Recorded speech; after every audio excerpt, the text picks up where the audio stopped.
Hold on.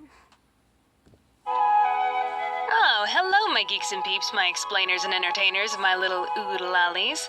Rebecca Parham here. So, did you know I was a daycare kid? Probably not, because I've never mentioned it before.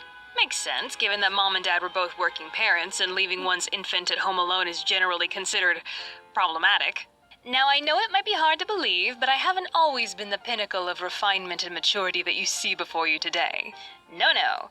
As a kid, I was a bit of a rascal. For example, the box story. Now at this daycare we had a big playroom, and in this playroom there was a dark little alcove where custodial stuff and equipment was kept all the time, and one morning during playtime I noticed someone had left a large box there. Big enough for a child to hide behind. Now there's a concept that I call kid logic, and it's basically just a name for that randomness that kids possess, or the absurdity that is their reasoning sometimes. For example, when I saw that box, that's when my kid logic kicked in, and I said, I'm gonna hide behind that box for as long as possible and see what happens. This is a great idea. So when the adults weren't looking, I slunk behind the box and crouched down, hiding myself entirely. I must have stayed there for half an hour before playtime ended, and they ushered all the kids away to a different room for a new activity. And funny enough, the adults were none the wiser I was gone. I've beat the system. Now this is what gets me. It took an hour of me hiding before an adult came back to the room and visibly began looking around for something. Couldn't imagine what it might be. Now where did I leave that small child? Must be around here someplace. I peeked my head up over the edge of the box to watch, but that proved to be my undoing. I was spotted. I've been compromised! I got in big trouble for that, of course. I was clearly not good at getting away with things when I was a kid, as you'll see in the next story. Now, one time at this daycare, they brought in a whiteboard, and you were only allowed to draw on it with adult supervision. Okay, I won't draw on the board.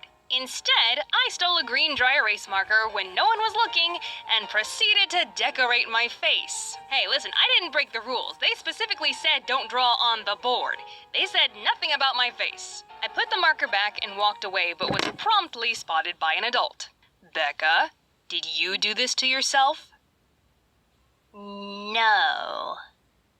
Did somebody do this to you? Yes. Who did it? Well, sheesh, I hadn't thought I had that far. And I honestly didn't even think to blame another kid. Instead, that good old kid logic kicked in, and I came up with the most foolproof story that was sure to get my hide out of trouble. I was minding my own business looking for something to play with, and then the markers came over and marked on my face. Nailed it. I will never understand how that daycare worker kept a straight face. But off to timeout I went. So, what are you in for? Disrupting the status quo? Whoa, I stuck gum up my nose. Something I haven't mentioned yet is that my sister Rachel also went to this daycare, and because she's 2 years older than me, she got to be in the big kids program called the Superstars. And I was so jealous that I took to calling them the Stupid Stars.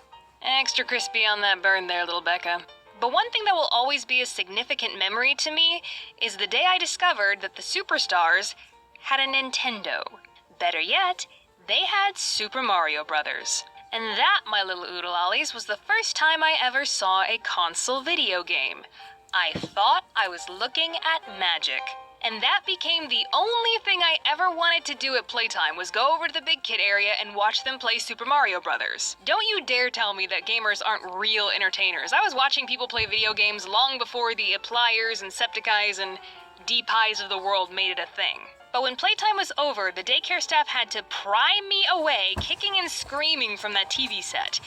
One day, however, I came up with a brilliant idea. When they pulled me away from the big kids corner and sat me down with the other little kids, I proceeded to scream and cry that I miss my big sister, and nothing was gonna console me except being allowed to be with her in the big kid area. I guess the adults didn't know what else to do, so they actually let me go back over. Holy Crayola, that actually worked. Sure enough, I made a beeline for the Nintendo. Screw you, sis, I got video games to observe. It didn't take long for an adult to catch on, and I was eventually pulled away again. When I tried the same shtick, they gently said, Becca, you say you miss your sister, but every time you go over there, you just watch them play video games. Okay, maybe they had me there. Not gonna lie, that's a pretty solid accusation. All right, grown-up, I'll concede to you this time. But one day I'll be grown-up, and I'll watch all the video games I want. Don't you mean play them? No. Now I've saved the best story for last. Even when I started kindergarten, there was no escaping this daycare, because one of the services they provided was picking up children from my elementary school and taking them back to the daycare where the parents could pick them up later. So every day I didn't get picked up by a parent or get on a normal yellow school bus, I waited for a big white van. That sounds rather nefarious now that I say it out loud. But yeah, Rachel and I would wait for the van, pile in with the other kids, and go wait to get picked up at the daycare. And this was a routine my kindergarten teacher knew. She was a very good teacher and kept track of the way each of her students were supposed to go home. So she would make sure I got in that van. Well, I was getting a little bored of the routine. And here's good old kid logic again, because many of my classmates would get to walk home. And for some reason, I decided that was the cool thing to do. I aspired to walk home. But that wasn't gonna happen with Miss Responsibility Pants botching my whole operation. So like the little devil I was, I waited until we had a substitute teacher. Alright, here's your evil genius learner's permit, kiddo.